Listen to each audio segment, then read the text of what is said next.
ਅਗਲੀ ਖਬਰ ਦੇ ਵੱਲ ਵਧੀਏ ਸ਼ਰਮਾ ਜੀ, ਤੇ ਗੱਲ ਕਰੀਏ ਆਮ ਆਦਮੀ ਪਾਰਟੀ ਦੀ ਤੇ ਨਾਲ ਕਾਂਗਰਸ ਦੀ ਤੇ ਭਾਜਪਾ ਦੀ। ਲੋਕ ਇਹਨੂੰ ਕਹਿੰਦੇ ਨੇ ਕਿ ਬਈ ਇਹ ਕਿਆਸਰਾਈਆਂ ਇਹ ਚੱਲਦੀਆਂ ਰਹੀਆਂ ਸ਼ਰਮਾ ਜੀ ਕਿ ਇਹ ਆਰਐਸਐਸ ਦੀ ਬੀ ਟੀਮ ਹੈ।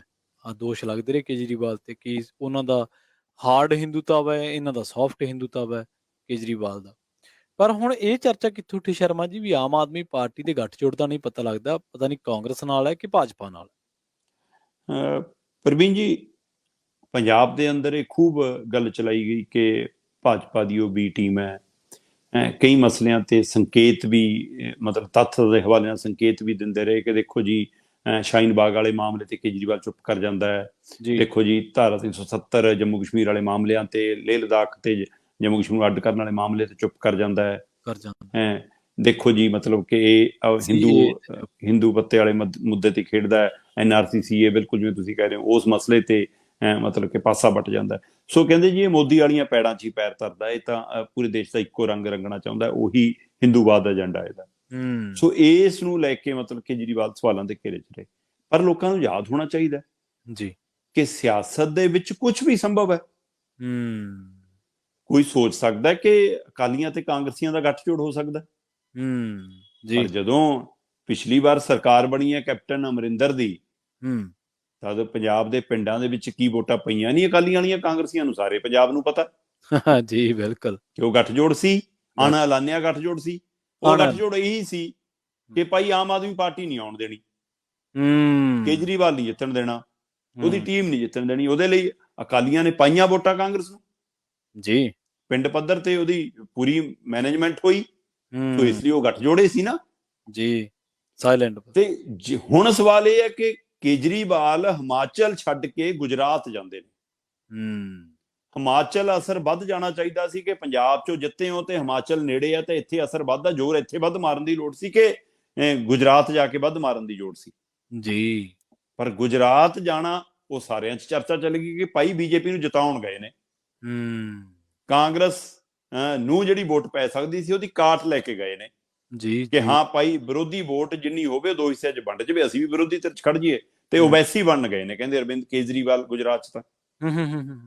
ਤੇ ਆਹ ਚਰਚਾ ਚੱਲ ਰਹੀ ਸੀ। ਪਰ ਲੋਕ ਇਹ ਕਿਉਂ ਭੁੱਲ ਜਾਂਦੇ ਨੇ ਕਿ ਉਹੀ ਕੇਜਰੀਵਾਲ ਹੈ ਤੇ ਉਹੀ ਆਮ ਆਦਮੀ ਪਾਰਟੀ ਹੈ ਜਿਹੜੀ ਦਿੱਲੀ ਦੇ ਵਿੱਚ ਪਹਿਲੀ ਵਾਰ ਕਾਂਗਰਸ ਨੂੰ ਹਰਾ ਕੇ ਸੱਤਾ 'ਚ ਆਉਂਦੀ ਹੈ ਤੇ ਕਾਂਗਰਸ ਦੇ ਸਮਰਥਨ ਨਾਲ ਮੁੱਖ ਮੰਤਰੀ ਬਣ ਜਾਂਦੇ ਨੇ ਜੀ। ਬਿਲਕੁਲ ਏਦਾਂ ਹੀ ਹੋਇਆ ਸੀ। ਤੇ ਫਿਰ ਇਸ ਲਈ ਕਾਂਗਰਸ ਵੀ ਅਛੂਤੀ ਨਹੀਂ ਉਹਨਾਂ ਲਈ ਤਾਂ। ਜੀ ਹੁਣ ਕਿਤੇ ਗੁਜਰਾਤ ਆਉਣ ਤੇ ਭਾਜਪਾ ਸ਼ੁਰੂ 'ਚ ਬਾਗੋ ਬਾਗ ਸੀ ਕਿ ਭਾਈ ਇਹ ਸਾਡੇ ਲਈ ਸਹਾਈ ਸਾਬਤ ਹੋਊਗੀ। ਪਰ ਜਿਵੇਂ ਚਰਚਾ ਆਉਣ ਲੱਗੀ ਕਿ ਭਾਈ ਸ਼ਹਿਰਾਂ 'ਚ ਪਕੜ ਬਣਾਉਂਦੀ ਜਾ ਰਹੀ ਆ ਆਮ ਆਦਮੀ ਪਾਰਟੀ, ਸ਼ਹਿਰਾਂ 'ਚ ਉਹਦੀ ਪਹੁੰਚ ਚੰਗੀ ਹੋ ਰਹੀ ਆ ਤੇ ਸ਼ਹਿਰਾਂ 'ਚ ਬੀਜੇਪੀ ਗੇਮ 'ਚ ਸੀ ਜੀ। ਤੇ ਬੀਜੇਪੀ ਨੂੰ ਜਦੋਂ ਖਤਰਾ ਲੱਗਿਆ ਤੇ ਜਦੇ ਫਿਰ ਕਹਿੰਦੇ ਕਿ ਦਿੱਲੀ ਦੇ ਨਗਰ ਨਿਗਮ ਚੋਣਾਂ ਐਲਾਨਤੀਆਂ ਗੱਬੇ। ਤੇ ਉਹ ਦਿੱਲੀ ਦੀ ਨਗਰ ਨਿਗਮ ਚੋਣਾਂ ਨੇ ਬੀਜੇਪੀ ਦੇ ਸਾਹਮਣੇ ਲਿਆ ਕੇ ਖੜਾ ਕਰ ਦਿੱਤਾ ਆਮ ਆਦਮੀ ਪਾਰਟੀ ਨੂੰ। ਸਤਿੰਦਰ ਜੈਨ ਦੀਆਂ ਵੀਡੀਓ ਤੇ ਇਹਨਾਂ ਦੇ ਖਿਲਾਫ ਹੱਕ 'ਚ। ਸੋ ਦਿੱਲੀ ਦੇ ਵਿੱਚ ਭਾਜਪਾ ਤੇ ਆਮ ਆਦਮੀ ਪਾਰਟੀ ਬਿਲਕੁਲ ਆਮੋ ਸਾਹਮਣੇ ਆ ਗਈ ਨਗਰ ਨਿਗਮ ਚੋਣਾਂ ਨੂੰ ਲੈ ਕੇ। ਉਹਦਾ ਸੇਕ, ਉਹਦਾ ਅਸਰ ਗੁਜਰਾਤ ਤੱਕ ਗਿਆ ਤੇ ਨਤੀਜਾ ਗੁਜਰਾਤ ਦੀਆਂ ਪੇਂਡੂ ਤੇ ਸ਼ਹਿਰੀ ਸੀਟਾਂ 'ਚ ਕਈ ਥਾਵਾਂ ਤੇ ਆਪਣੇ ਆਪ ਹੀ ਅੰਦਰ ਖਾਤੇ ਆਪ ਤੇ ਕਾਂਗਰਸ ਦਾ ਗੱਠਜੋੜ ਹੋ ਗਿਆ ਜੀ। ਬਿਲਕੁਲ ਜਿਹੜਾ ਲੱਗਦਾ ਸੀ ਕਿ ਆਮ ਆਦਮੀ ਪਾਰਟੀ ਭਾਜਪਾ ਲਈ ਸਹਾਈ ਹੋਣ ਜਾ ਰਹੀ ਆ, ਉਹ ਹੁਣ ਆਪਣੀ ਸਾਖ ਬਚਾਉਣ ਲਈ ਜਾਂ ਭਾਜਪਾ ਨੂੰ ਥੋੜੀ ਬਹੁਤ ਸੇਕ ਲਾਉਣ ਲਈ ਕਾਂਗਰਸ ਨਾਲ ਗੱਠਜੋੜ ਕਰ ਗਈ ਅੰਦਰ ਖਾਤੇ। ਇਹ ਵੀ ਚਰਚਾ, ਉਹਦਾ ਅਸਰ ਨਤੀਜਿਆਂ 'ਚ ਦਿਖ ਜੂਗਾ ਜੇ ਹੋਊਗਾ। ਪੇਂਡੂ ਖੇਤਰ ਦੇ ਵਿੱਚ ਕਾਂਗਰਸ ਨਜ਼ਰ ਆਉਂਦੀ ਆ ਜੀ, ਸ਼ਹਿਰੀ ਖੇਤਰ ਦੇ ਵਿੱਚ ਬੀਜੇਪੀ ਤੋਂ ਬਾਅਦ ਆਪ ਹੀ ਦਿਖਦੀ ਆ। ਤੇ ਉੱਥੇ ਕਹਿੰਦੇ ਸ਼ਹਿਰੀ ਖੇਤਰ ਦੇ ਕਾਂਗਰਸੀ ਕਈ ਕੈਂਡੀਡੇਟਾਂ ਨੇ ਆਮ ਆਦਮੀ ਪਾਰਟੀ ਦੇ ਲੀਡਰਾਂ ਤੱਕ, ਆਮ ਆਦਮੀ ਪਾਰਟੀ ਦੇ ਉਮੀਦਵਾਰਾਂ ਤੱਕ ਪਹੁੰਚ ਕੀਤੀ ਕਿ ਭਰਾ ਇੱਥੇ ਮੈਂ ਤਾਂ ਜਿੱਤਣ ਵਾਲੀ ਸਥਿਤੀ 'ਚ ਹੈ ਨਹੀਂ ਜੀ, ਤੂੰ ਦੌੜ 'ਚ ਹੈਗਾ। ਜੇ ਵੋਟਾਂ ਆਪਣੇ ਦੋਵਾਂ 'ਚ ਵੰਡੀਆਂ ਗਈਆਂ ਤਾਂ ਤੇਰੀ ਵੀ ਨਹੀਂ ਆਉਣੀ ਵਾਰੀ, ਮੇਰੀ ਤਾਂ ਆਉਣੀ ਔਖੀ ਆ ਤੇ ਤੂੰ ਮੇਰੇ ਵਾਲੀਆਂ ਵੋਟਾਂ ਵੀ ਲੈ ਲਾ ਜਿਹੜੀਆਂ ਲੈਣੀਆਂ, ਪਰ ਬੀਜੇਪੀ ਨੂੰ ਤਾਂ ਹਰਾ। ਸੋ ਸ਼ਹਿਰਾਂ ਦੇ ਵਿੱਚ ਕਾਂਗਰਸੀ ਉਮੀਦਵਾਰ ਕਹਿੰਦੇ ਕਈ ਥਾਵਾਂ ਦੇ ਉੱਤੇ ਆਮ ਆਦਮੀ ਪਾਰਟੀ ਨੂੰ ਭੁਗਤਾ ਰਹੇ ਨੇ ਆਪਣੀਆਂ ਵੋਟਾਂ ਜੀ। ਤੇ ਇਹਦੇ ਬਦਲੇ ਉਹ ਪਿੰਡਾਂ 'ਚ ਦੱਸ ਰਹੇ ਨੇ ਕਿ ਸਾਡਾ ਆਹ ਉਮੀਦਵਾਰ ਤਕੜਾ ਹੈ ਕਾਂਗਰਸ ਦਾ ਜੀ, ਤੇ ਇੱਥੇ ਤੁਸੀਂ ਸਾਨੂੰ ਹਰਾਉਣ ਵਾਲੀ ਸਥਿਤੀ 'ਚ ਲਿਆ ਦੋਗੇ, ਇੱਥੇ ਤੁਸੀਂ ਸਾਥ ਦੇ ਦਿਓ। ਪਿੰਡਾਂ ਦੇ ਵਿੱਚ ਆਮ ਆਦਮੀ ਪਾਰਟੀ ਉਸ ਤਰ੍ਹਾਂ ਮਜ਼ਬੂਤ ਨਹੀਂ ਹੈਗੀ, ਪਰ ਕੈਂਡੀਡੇਟ ਤਾਂ ਖੜੇ ਨੇ ਚਰਚਾ 'ਚ ਤਾਂ ਹੈਗੀ ਆ, ਇਸ ਲਈ ਵੋਟ ਤਾਂ ਗਿਰਨੀ ਹੈ। ਜੀ ਸੋ ਹੁਣ ਉਹ ਵੋਟ ਨੂੰ ਕਿੰਨੀ ਉਹ ਕਾਂਗਰਸ ਦੀ ਝੋਲੀ 'ਚ ਪਵਾ ਪਾਉਂਦੇ ਨੇ, ਦੇਖਣ ਵਾਲੀ ਗੱਲ ਹੋਗੀ। ਇਹ ਅਣਐਲਾਨਿਆ ਇੱਕ ਗੱਠਜੋੜ ਚਰਚਾ 'ਚ ਆਇਆ ਪਿਛਲੇ 2 ਦਿਨਾਂ ਤੋਂ ਕਿ ਕੁਝ ਹੋਇਆ ਪਹਿਲੇ ਗੇੜ ਦੀਆਂ ਵੋਟਾਂ ਪੈਣ ਤੋਂ ਬਾਅਦ, ਜਦੋਂ ਭਾਜਪਾ ਨੇ ਸਮੀਖਿਆ ਬੈਠਕ ਕੀਤੀ, ਉਹਦੇ ਵਿੱਚ ਤੱਥ ਉੱਭਰ ਕੇ ਆਏ ਕਿ ਭਾਈ ਆਹ ਕੁਝ ਵੀ ਹੋਇਆ ਪਿੰਡਾਂ ਸ਼ਹਿਰਾਂ 'ਚ।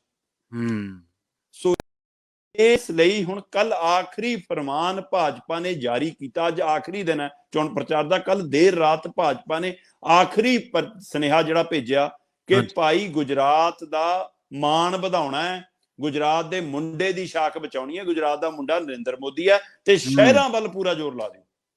ਠੀਕ ਹੈ ਜੀ। ਸੋ ਉਚੇਚਾ ਨਿਰਦੇਸ਼ ਦਿੱਤਾ ਗਿਆ। ਇਹਦਾ ਮਤਲਬ ਇੱਕ ਅਣਐਲਾਨੇ ਗੱਠਜੋੜ ਨੇ ਵੀ ਫਿਕਰਮੰਦੀ ਪਾ ਦਿੱਤੀ ਹੈ। ਇੱਕ ਨਵਾਂ ਪਹਿਲੂ ਉੱਭਰ ਕੇ ਆਇਆ ਇੱਕ ਗੇੜ ਦੀਆਂ ਵੋਟਾਂ ਤੋਂ ਬਾਅਦ ਤੇ ਇੱਕ ਦਿਨ ਦੀਆਂ ਵੋਟਾਂ ਤੋਂ ਪਹਿਲਾਂ, ਦੂਸਰੇ ਗੇੜ ਦੀਆਂ ਵੋਟਾਂ ਤੋਂ ਪਹਿਲਾਂ। ਬਿਲਕੁਲ ਸਹੀ ਹੈ ਸ਼ਰਮਾ ਜੀ।